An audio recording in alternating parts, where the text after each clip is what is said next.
All right, welcome back to Hour 2 of the 100th edition of the FDH Lounge. Your dignitaries who are in the house here, Rick Morris, Walter Payton. Of the two of us, I, Rick Morris, am the one garishly outfitted in the tux here this evening. Thank you very much. Also busting out the 300 ring for the occasion as well here. Just nothing is too good for the occasion here tonight. The dignitaries on the phone lines, Nate Noy and FDH senior editor Jason Jones. We have a gentleman joining us for this next segment here, and I've really been looking forward to this since Jason and I first started to envision this. We talked about this a little bit before the break, told you who he was, a little bit about him, gave you Jason's impression of him from having talked to him out there at denversportsradio.com, as he did repeatedly. He wanted to make this guy a regular guest because he enjoyed having him on so much. When I told Jason I wanted to do a segment like this is the guy he told me we needed to get, and I'm sure his judgment is going to be vindicated. I speak, of course, of John Benet of the Mile High Report, and you can, of course, find out where we have it linked to at milehighreport.com. John, it's a pleasure to have you on here tonight. You, a fellow resident here of the North Coast. Good to have you on the program. How are you tonight? Great, guys. Thanks for having me, and I hope I can live up to all that hype you just dropped. So I'll do my best, but I'm glad to be here, and yeah, Northeast Ohio resident for sure. Yeah, you know what? And we one of these times here, I'm sure we'd love to have you back on with us here. And you're one of the people that we can actually have on potentially in studio here. A lot of our guests, nationally, we don't have the option of doing that. It'll be nice to do that and get to meet you personally here some point. Let's take you as our guest and feed you the first one here. I just want to look at this on a philosophical level here tonight and get you guys having some different thoughts on some different matters here, and just kind of compare notes and see where we're at on this. The first one that I have here, and I don't know that we're going to get to anything more than what we have listed on the website. I have a few of them listed, and we got about 15 to 17 minutes to do this. So the ones I have listed might be the entirety of the ones we end up hitting. First question, and I'll feed it to you first, John. The NFL, increasingly in recent years, a win-now league. Just these draft picks have to come in, have to contribute almost immediately. I think that's one of the reasons we've seen quarterbacks slide from time to time in a couple of these drafts here. Teams are drafting on need, it's win now, etc. So, in a win now league, how do we end up in a situation here, John, where more and more teams are moving to the 3-4 in a league where almost no colleges are churning out 3-4 ready players? Guys like Cameron Wembley are having to be projected as a 3-4 outside linebacker, Vernon Golston, etc. We've seen that. Some guys have been able to make the transition, some haven't. Colleges aren't setting guys up for this. It's almost like colleges aren't providing the right kind of education, in other fields of life. You could almost kind of make that comparison here. But for the NFL purposes, what's your take on this, on a league where unless you're rating somebody from the Patriots or the Steelers or a successful team in free agency, you're not getting a guy can play the 3-4? Well, that's a great question, and I think what you're seeing is a lot of hybrid tweener types in colleges today, because I think college football coaches, as scholarships continue to get reduced, I think you're seeing college football coaches going after athletes more than physical attributes, meaning, a certain height, weight, that sort of thing. They're going after athletes, and they're thinking, if you give me an athlete, I'll plug them in somewhere on my football team, offense or defense, and make some things happen. And I think what you're seeing in the NFL is a little bit of the same thing. They'll take Vernon Golston's a great example, a freak athlete, but the guy just doesn't understand NFL defenses, especially a defense like Rex Ryan. So he struggled to kind of, is he a defensive end? Is he an outside linebacker? Well, those are two totally different positions in the National Football League. Where at Ohio State it was Vernon, attack the quarterback, and that's what he went and did. So I think you're seeing, teams like, you mentioned the Steelers, the Patriots, even the Broncos now with Josh McDaniels coming from that New England system, they're going after intelligent football players, some guys that may not be athletically the most gifted in the draft per se or grade the highest, but these guys are, guys that are getting 43 on the Wonderlic test, like Eric Decker, the wide receiver from Minnesota, did that the Broncos drafted. They're going after intelligent football players because they feel, all these guys are athletes. I'll take guys that I know can learn this system and learn how to play different positions, multiple positions, and I'll be successful. So I think that's what the successful teams in the NFL are doing. they're kind of ignoring just the physical attribute, the physical specimen, and going after more the intelligent player. Because, like you said, college football is not teaching these guys the NFL game. They're teaching them more of a gimmick style because that's what wins in college football.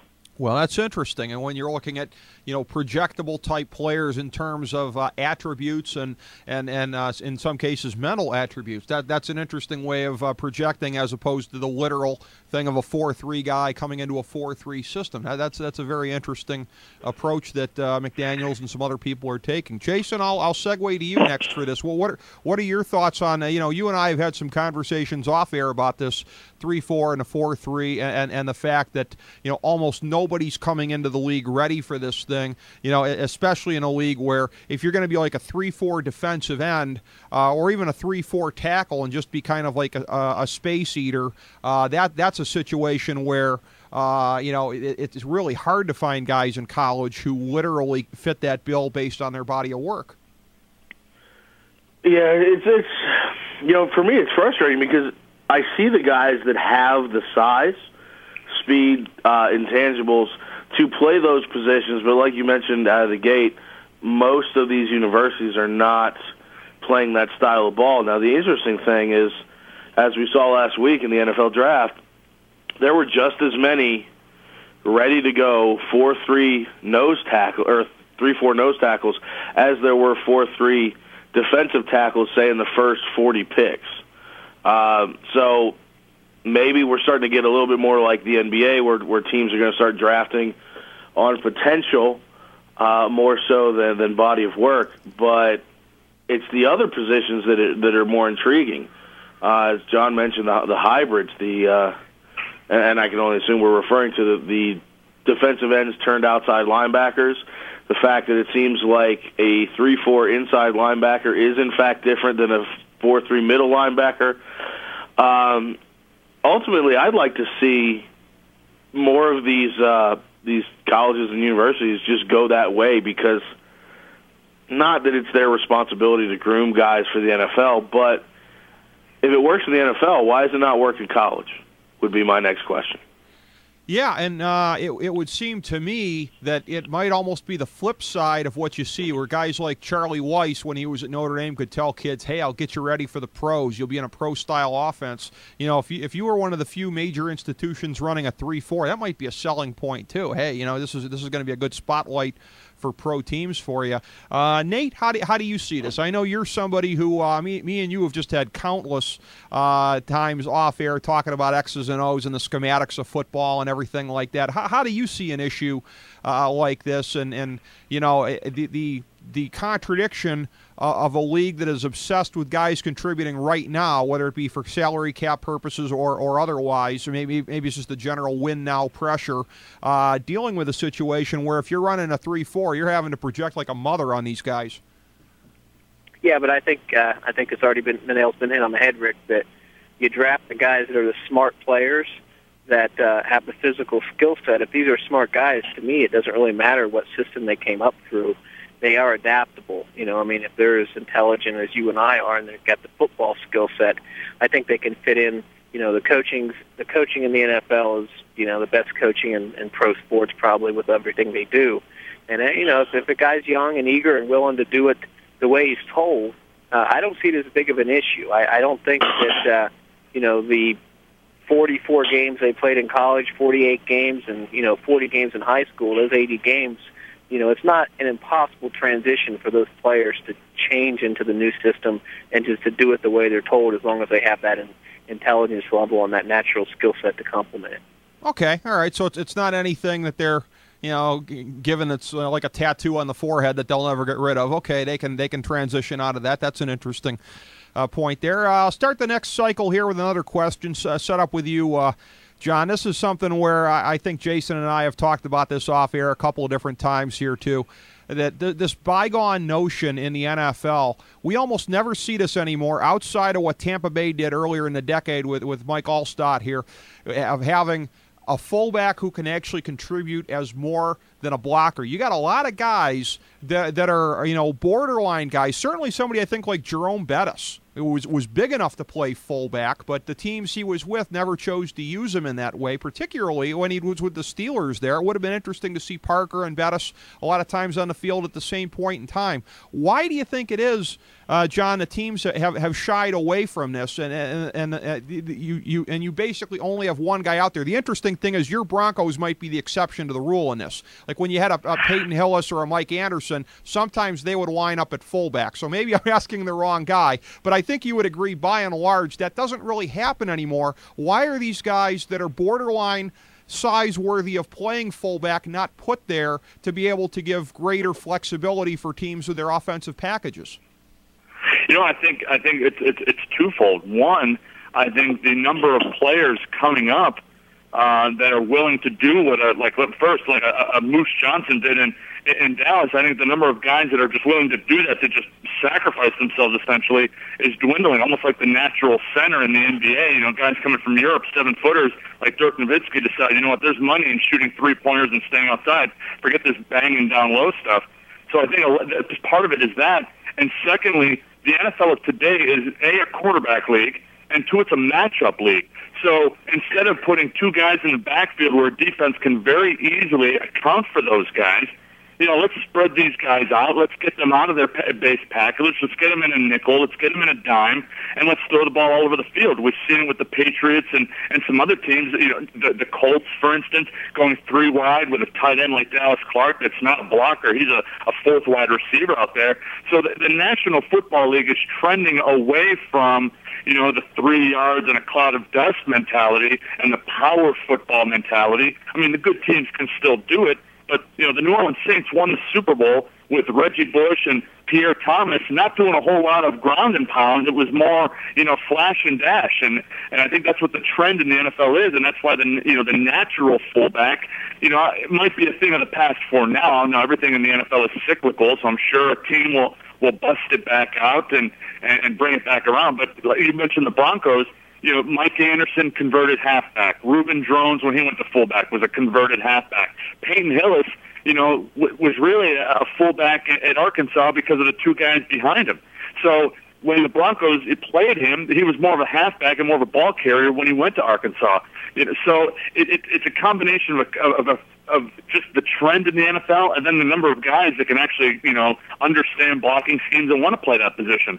You know, a guy like Spencer Larson that's playing fullback, quote unquote, for the Broncos now is actually a linebacker. So those guys that are that size can go on the other side of the football, much more glamour position, and, you know, make more money. Well, that's a very good point here too. When you start to get into specialization, you know, and that's something that just has been afflicting all sports, you know, in recent decades here. You know, narrow roles that people get pigeonholed kind of into. I could see that playing a role in this. Jason, what are your thoughts on this as far as fullbacks, and, you know, why we're not seeing more teams try to embrace the notion of the old school fullback? I know we'll never see a Jim Brown lead the league in rushing again from the fullback position, and that's fine. I understand that the game has evolved towards the scat backs, if you will, and that was even before the Brian Westbrooks and the Chris Johnsons came along. Ultimately, mobility has become the most important thing there, but why teams are willingly sacrificing the notion of having 2 guys in the backfield who are legitimate threats to carry the ball? What are your thoughts on that, Jason, on why that is? Well, you know, as many times as we've had this conversation, and everything John said is really the reason this conversation evolves back around. And my concern is not so much utilizing a traditional fullback or a block-first guy who has the ability to carry the ball, but you always hear analysts refer to this man's NFL is a league of 2 running backs. You have to have 2 good backs in your system. It just seems more often than not you have the featured back and the change of pace back or the red zone guy or whatever. And my inquiry is more based in the New Orleans model or the Carolina model, which would dictate, in fact, that if you're going to have 2 backs, why can't they both be legitimate, and New Orleans maybe not so much, but legitimate featured backs in their own right, or at least in their college career, and bring them over, and then bring the question back around to the original question. Why can't we have them both on the field at the same time? Why can't I see D'Angelo Williams and Jonathan Stewart at the same time, thus creating some sort of a matchup issue in that as long as the formations are set accordingly, that theoretically the defense wouldn't know who's going to get the ball. And in that analogy, both backs being able to catch the ball and run in space would absolutely be a huge benefit. So as the NFL has evolved, I just get the impression that even though we're evolving towards something different, teams are still reluctant to try something truly creative. Yeah, I think that definitely is the case from the way that it's going here. Nate, what are your thoughts on that? I mean, something like what Jason just described, that to me is infinitely less radical than the Wildcat, and yet Tony Sperano conceptualized it, put it out there. Half the league's ripped it off in one form or another, more than half the league, I think. If the league will embrace something as radical as that, Nate, why not what Jason was just talking about? Well, because, Rick, and it's great because John pretty much hit about 80% of what's really going on, but what's the root cause of all this, Rick? Is so many times in big sports it's money. What's marketable, what sells tickets? Fullbacks don't sell tickets, Rick. Nobody comes to a football game to watch the fullback. Nobody turns on Sunday to watch the fullback. It's a quarterback league. It's a flash league. It's a touchdown league. That style of game doesn't put up the points they need to have to keep the momentum going for the money, for the fan base, and that's what's changed the style of football in the NFL. It's the glamour aspect, and there's nobody that cares to see a fullback. And you factor in, your stars are the quarterbacks, and like John said, nobody wants to be fullback. Nobody wants to go out there and block for 40 plays a game and get one or two handoffs. The guys that are talented aren't going to take that role. And again, the machine of money is pushing for that role to be non-existent into the future. I don't know if we ever will see this come full cycle. I think the fullback may be a thing of the long past. I'm not sure we're ever going to see it again in the NFL. Okay, that's an interesting point, and I would have, I should have expected that there might be some, I'm not going to say conspiracy-oriented, but quasi-conspiracy-oriented angle from you there about selling tickets and merchandising and whatnot. I'm not saying I disagree with you necessarily. I'm just saying I knew I could count on you to think of something along those lines. It's all about the loot, Rick, like Kevin Garnett said. It's all about the loot. I know you so well, buddy. I should have known you were going to go to that thing. And like I said, I'm not saying I disagree with you. I'm just amused that I should have been able to predict your answer a little better. All right, next. But John took all the good answers, so I had to come up with something. Hey, you got a compelling one, Nate, and that's what it's all about, is being compelling here. All right, I guess we got time for two more cycles of questions here before we go. The last one's kind of a little more open-ended for you guys, but this first one here, I'll start with you, John. I'm curious why you don't see more coaches really try to dictate to the other team as opposed to being dictated to. Some of the really daring ones, but it seems like they're the guys we know, by name, like Mike Martz. It just seems to be such an exception to the rule. You also see the same thing in the NBA a little bit. The most radical instance of what I'm talking about, 2002 season, good old Botch Davis, worst coach in the history of the NFL. The Steelers get blown out by New England and Oakland running the spread on them. The Browns, with their 4 deuces, quote-unquote, the next week here, you would have thought would have come out trying to do the same thing. Butch Davis goes into a shell, says afterwards, well, I'm sure they would have been ready for us. I'm sure they would have made adjustments based on what happened to them the last 2 weeks. Now, that's the most radical example that I can name of somebody doing something like that, but you still see a lot of examples of that, of teams who are so scared of something like that. It has seemed to be like a radical thing the last couple of years with Rich Rodriguez in college here that, hey, maybe you can run out of these spread formations sometimes here. You have less blockers, true, but you're dictating to the defense. The defense might be coming out in a nickel or a dime position, and it's easier to run on them in that way. It still seems to be such radical thinking, John, in terms of we're going to dictate to the other team instead of being dictated to. And I'd like to know why you think so many coaches still choose to just play it so safe. Well, I think one is a lot of these guys don't have a lot of job security, and you kind of started this segment off talking about the NFL being a win-now league, and a lot of coaches in the National Football League are on a week-to-week, season to season at best basis. There's a few exceptions, and those are the guys you see taking more of the chances. What Sean Payton did in the Super Bowl with the onside kick, to start the second half. Bill Belichick going forward on fourth down deep in his own territory is a prime example. The guys that know they have job security, that have the confidence to make a risky decision, a risk-reward type decision, because they know they're not going to get fired if it backfires on them, those are the guys you're going to see try different things and try new things.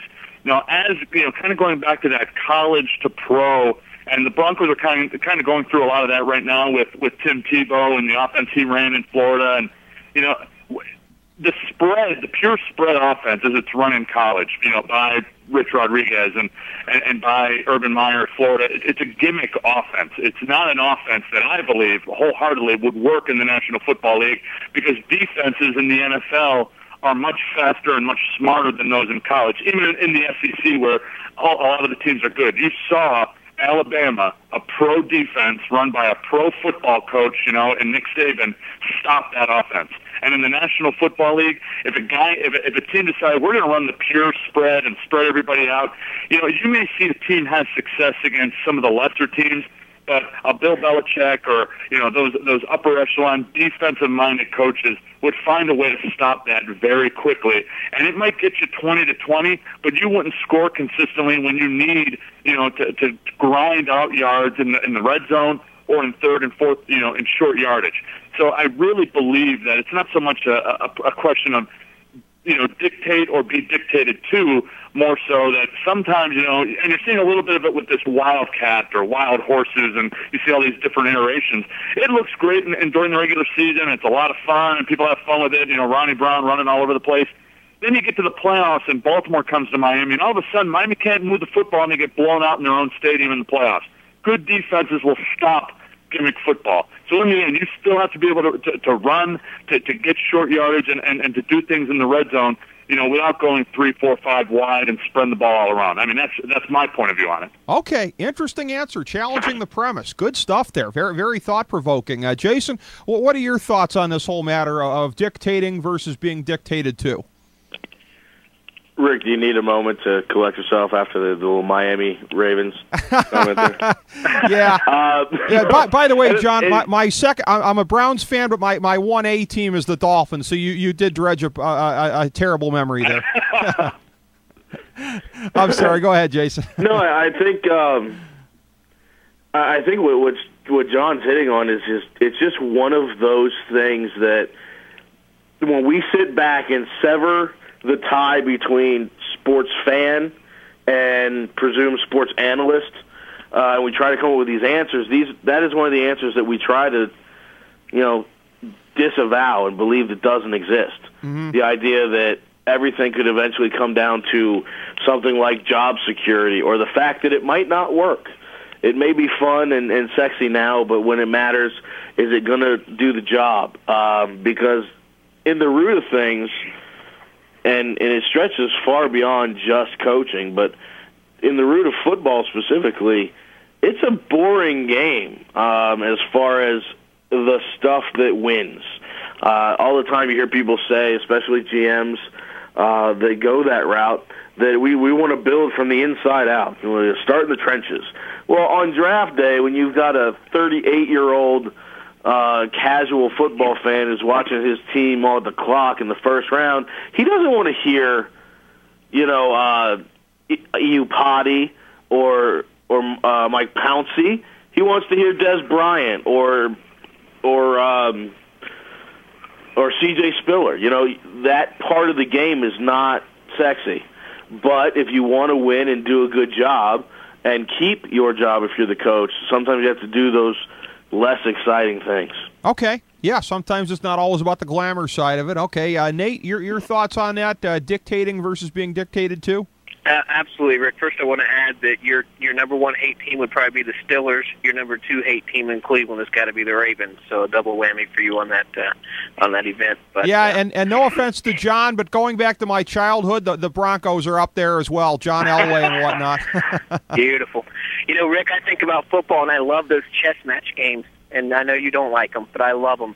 And I look at football like a chess match almost every time out, and you can't make a radical move in chess and leave your king exposed. Well, it's clearly a game of inches, and one or two mistakes in a football game, it's over. You might survive one turnover, you might survive one mistake. You make two mistakes in a football game, you're beat. The coaches have to approach it like chess. They have to counteract the other team's moves each time there's a move made. And they have to take the conservative route for that, because you just can't take the chance of making that mistake and losing the football game because of one or two mistakes, 1 or 2 inches. And so many times an NFL football game comes down to that. And that's why the odds makers, for games could never beat the NFL, because it's just too close to call every single time. And that's what makes it so great is the chess match mentality of a football game. Well, and it's funny. I mean, I love the chess match, too. You and I maybe kind of differ maybe semantically on what that is. I've said that I hate, like, the 13-9, field position type, 15 punts in a game kind of a thing. I'm not saying I don't like 49-42. I don't like no defense either, but I like moderate to high scoring. You've said you're more comfortable with that kind of game. Different strokes for different folks, I suppose, here. All right, bringing it around to the final question here. We're running slightly behind, but I'm just letting this segment breathe because it's so damn good the way that we're going here. I wish we had another hour for this. But here's what I want to put out there for you guys. I'll start with you, John. We've seen a decade. We talked about a few of these things here a little bit. Some interesting innovations. The spread, the Wildcat coming into parlance. The cover 2 really got to be a big thing here with what Dungy started to do in Tampa Bay, Dungy, Kiffin, etc., and the way that it's kind of spread through the league here. We've seen some really interest. For those of us that are connoisseurs of X's and O's, we've really seen some interesting developments over the last decade. Start with you, John. Off the top of your head, what do you think some of the biggies are looking at the next 10 years here as far as developments to come into play? Well, that's, again, I always look at football games, like I said before, it's a cyclical type, the 3-4, was huge in the 70s, the Steelers and the Broncos, the Orange Crush was a 3-4 defense, and then it kind of went away, and you saw the 4-6 come around, and some other, specialty type defenses, and specialty type offenses, and you saw the run and shoot, and then, football kind of got back to its roots a little bit with the running game, and then Barry Sanders and some other guys. And then it's now a complete quarterback league. And if you don't have Peyton Manning or Tom Brady or now Drew Brees, then you're really, under the gun. So when you look at the NFL, it's the ultimate copycat league. And the latest trend is going to be whatever the team that's winning football games is doing. So you're going to have teams looking at the Colts, and they're looking at the Saints now, and what are they doing? So everybody's going to probably go sign an aging safety like Darren Sharper that can return a bunch of interceptions for touchdowns and lead you to a Super Bowl. So I don't think there's going to be any new type of trend, because I don't think that's what the NFL in the NFL. College football completely different, but in the NFL, what really wins, and I think Jason kind of touched on this. What really wins is that same hard-nosed, smash-mouth type mentality. Why the Steelers, again, here in Cleveland, bringing up a sore subject, but the Steelers have been so consistent for 40 years because they do the same thing every year, and very rarely have they gotten away from that. And that smash-mouth, we're going to run the ball down your throat. We're going to play tough nails defense. We're going to make things hard on you on defense, and we're going to run the ball down your throat on offense. Here it comes.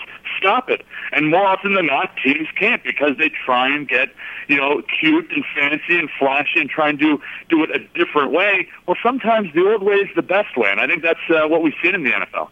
Well, good stuff, good stuff. I'm a student of history in sports and outside of sports as well. I love the whole thing of, there's nothing new. It's all just stuff that's been replicated from before. That's really what the Wildcat is. The Wildcat's not new. The Wildcat is ancient and dusted off and presented in 21st century form. Great answer there, John, when you're talking about what to look for in a macro sense, things being recycled from before. Jason, try and follow that, buddy. Yeah, I'd have to say I agree with everything there. But I got to say also, a part of me is searching for something, and I don't know that I've seen it yet, and I don't know that I ever will. But in the discussion of the 3-4 defense and its popularity, and assuming that it continues to grow and other teams eventually transition over, thinking that the grass is always greener, I want to see what I can only describe as a hybrid 3-4 or a hybrid defense, where we've accepted the fact that, lighter defensive ends that are quick, fast, and can shed blocks make great outside linebackers. Well, if that's true, then why have we not seen someone take advantage of the idea that a 3-4 defensive end is generally not going to get sacks, and their job really is no more than to eat up blockers, push the pocket back, and create lanes for the linebackers. So in that regard, I want to see a 3-4 defense where you have a nose tackle, sure, in the 330 to 340 range, but I also want to see the, quote, defensive ends be 4-3 defensive tackles who know what their job is, and their job is not to go wide and use swim moves, but instead to smash that pocket back in the quarterback's face, thus creating lanes for linebackers and blitzing safeties, to the point that it seems feasible to me that if you can do that, if you can eat up the entire offensive line, including tight ends, with 3 guys, 4 at the most, there's no reason that I don't think that you can't blitz on every play while still covering everyone on every play to some degree. Do I think it's logical that it'll actually happen? Absolutely not, because we come back to football games are won in the trenches, and everything that is not traditional smash-mouth football is more or less just regurgitated, repackaged versions of old things that have failed in the past. So I don't think I'll see it, but I sure as hell would love to. Oh, snap. I challenged you to follow that, and you did. Good one. Good answers there. Nate, tee it up, buddy. What do you think? Look into the crystal ball, and what do you think schematically the league's got to offer? No, well, I think John just hit the nail on the head. I mean, think about what happens every year in pro football, Rick. The teams that make the Final Four, so their assistants all get rated every year. Some the bottom feeders get let go, and the teams that make it a long way, their coordinators and assistants get rated and become head coaches, and it's cyclical every single year. Whatever works for the top teams, the next year the other teams are implementing that because they've rated the coaching staff, they've rated the style. So I'm not sure how far you can really look ahead, Rick, because it seems like it's going to be a consistent 1 year at a time change where you start taking these coordinators, offensive and defensive, and put them on other teams, and then another team rises to the top, and then their people get merged back into the bottom, and that's just the way that the NFL works. So I sit here and I think, well, I don't know what's coming next, because what works next year will be what's implemented the year after. What works the year after will be implemented the year after that. So it's kind of a 1 year at a time thing as far as I see it.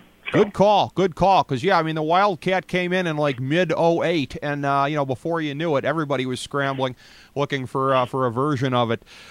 This was something, again, like I said, I wanted this to be on our 100th show. I wanted to have, something here tonight where we could just kind of flex our brains and have at it and put it out there, and this...